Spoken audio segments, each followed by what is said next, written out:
Hi வணக்கம். வாங்க இன்றைக்கி நம்ம இஞ்சி புளி எப்படி சிம்பிளான வேல செய்யலான்னு பார்க்கலாம். இது ரொம்ப ரொம்ப சிம்பிள். ஸோ வாங்க இது எப்படி செய்யுதுன்னு பார்க்கலாம். நான் நல்லெண்ணெய் தான் யூஸ் பண்ணியிருக்கேன். ஸோ நல்லெண்ணெய் ஊற்றிக்கலாம். நல்லெண்ணெய் நல்லா ஊற்றிட்டு நம்ம சட்டியை காய வச்சுக்கலாம். சட்டி காஞ்சிருச்சு. நம்ம இஞ்சி போடுவோம்.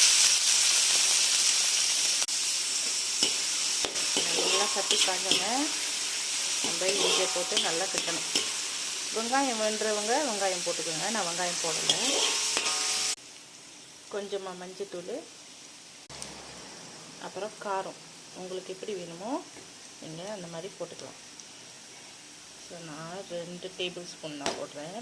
போட்டுட்டு நல்லா அனல் குறைச்சிடுங்க. அனல் குறைச்சிட்டு நல்லா கிண்டி விடணும். நம்ம புளி தண்ணி கரைச்சி வச்சுருக்கோம். அந்த கரைச்சதை இப்போ நம்ம இந்த இஞ்சியில் ஊற்றிருக்கலாம்.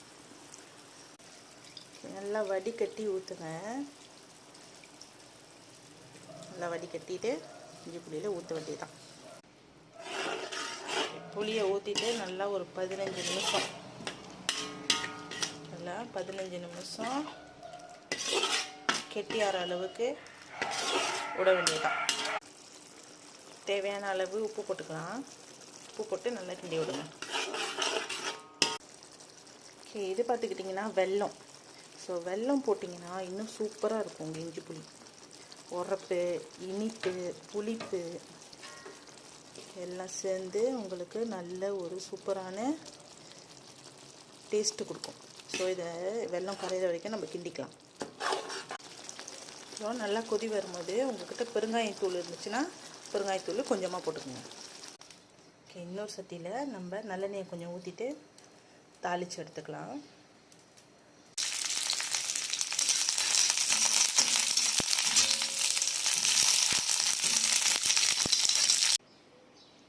தாளித்து கொட்டிட்டு இதை நம்ம நல்லா கிண்டி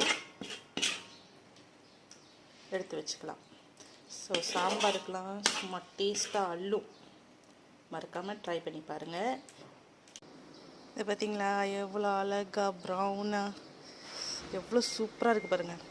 இது சூடு குறைஞ்ச கையோட நீங்கள் ஒரு டப்பாவில் போட்டு 1 மாதத்துக்கு நீங்கள் ஃப்ரிட்ஜில் வச்சு பாய்ச்சிக்கலாம். நான் வெளியே வச்சதில்லை, எனக்கு தெரியாது. நீங்கள் நல்லா 1 மாதத்துக்கு வச்சு பாய்க்கலாம். ஓகே, டாடா பாய்.